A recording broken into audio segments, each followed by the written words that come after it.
Tonight, this joint security alert has been issued by the FBI, the NSA, National Security Agency, the Department of Homeland Security, and the Department of Energy. This is a big, urgent joint security alert just released tonight, and it's a technical alert, so I'm not going to quote from it too much directly because it's all this technical stuff, but the AP, I thought, summed it up well. They described this alert as, quote, warning of the discovery of malicious cyber tools that the agency said are capable of gaining full system access to multiple industrial control systems here in the United States and in North America. In other words, the U.S. government tonight is urgently warning that someone, they're not saying who, but presumably Russia, has deployed malicious weapons that could shut down U.S. infrastructure. Specifically, they say this thing is targeted at energy infrastructure in North America. To get more specific than that, it is reportedly targeted at liquefied natural gas facilities and our electrical grids. One security company, Mandiant, says we should understand the threat this way, telling the AP that this malware could be used to shut down critical machinery, sabotage industrial processes, and disable safety controllers, leading to physical destruction of machinery that could lead to the loss of human lives. Cybersecurity Nicole Perlroth, veteran cybersecurity reporter, Nicole Perlroth, who we have turned to multiple times on this show to explain things to us in plain English that those of us without a tech background might otherwise not get. When this alert came out tonight, she put an even finer point on it that kind of puts a shiver down your spine. She linked to this new joint alert from the U.S. government tonight, and she said this, quote, "Here we go. New unnamed state hackers are infecting U.S. critical infrastructure, like electrical grid operators, with custom tools capable of worst-case scenario attacks. There is no soft pedaling it," she said. This is very serious. Joining us now is Nicole Perlroth, cybersecurity journalist, author. She's also now an advisor to CISA, to U.S. Cybersecurity Infrastructure Security Agency, which is housed at Homeland Security. Ms. Perlroth, it's a pleasure to have you with us tonight. Thanks for taking time. Thanks, Rachel. It's so good to see you. And you really set this up well. I mean, you and I have had these conversations for years now about Russian potential attacks on the grid, and we've seen what they've done in Ukraine.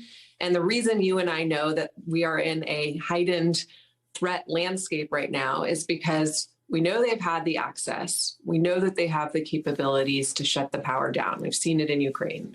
What they have not had until now is the geopolitical impetus to pull the trigger. And so there's some really interesting questions about the timing of these attacks right now. Now, I said presumably Russia when I was describing what this alert was about tonight. You just mentioned Russia in summarizing it that way. There isn't anything in the actual security alert from these agencies that names Russia, correct? Why would that be, and why do you think it might be safe to assume that that is who they're talking about? Well, there's a lot going on right now. So just in Ukraine, it appears to be the GRU. This is the Russian military hackers that have taken down the Ukrainian grid twice before, that have shown up here in probes, let's call them, of our power systems in the past. What was reported today in this Department of Energy, CISA, NSA advisory basically said that something very similar to what is happening in Ukraine is happening here, but that the tools are highly customized, which make it much harder to attribute. So no one is coming out and saying that this is Russia, this is the GRU. We're still in very early days here, and it's really important to give forensic investigators the time they need to attribute these attacks. But when we have seen this level of highly customized malware before, on an industrial control network or critical infrastructure network, it has always generally been Russia. You know, the attack that comes to mind was an attack on Petro Rabai, Saudi petrochemical facility a couple of years ago, where hackers using customized, bespoke code that had never been seen before used that code to do something very serious, which was neutralize the safety locks at this petrochemical plant, basically the very last thing that can stave off an explosion. And it took a long time for Mandiant and others to attribute that attack back to a graduate research university near Moscow that was essentially an arm of the Kremlin. And so when you see this kind of highly customized malware, you always have to stop and let these investigations take time.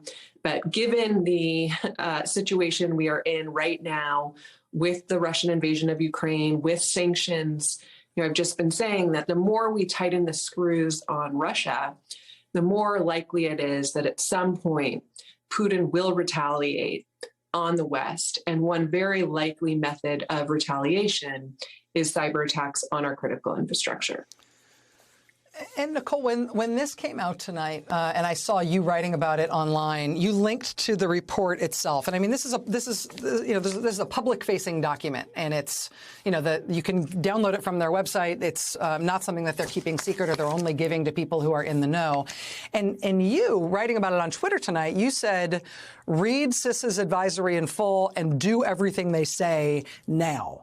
Who is that advisory targeted at? Who should take steps to make the kind of technical changes, very technical changes that are described in this alert in order to protect the United States from this urgent threat?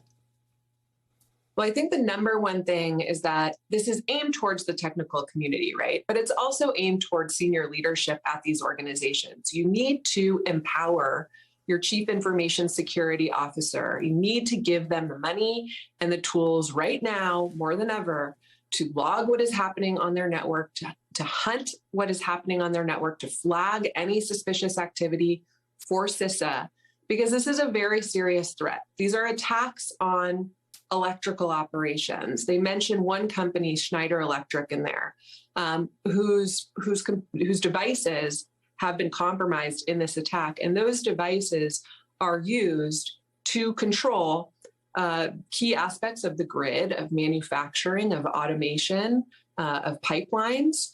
And so if these hackers have the ability to take over those devices, you can imagine how they could be used for nefarious purposes.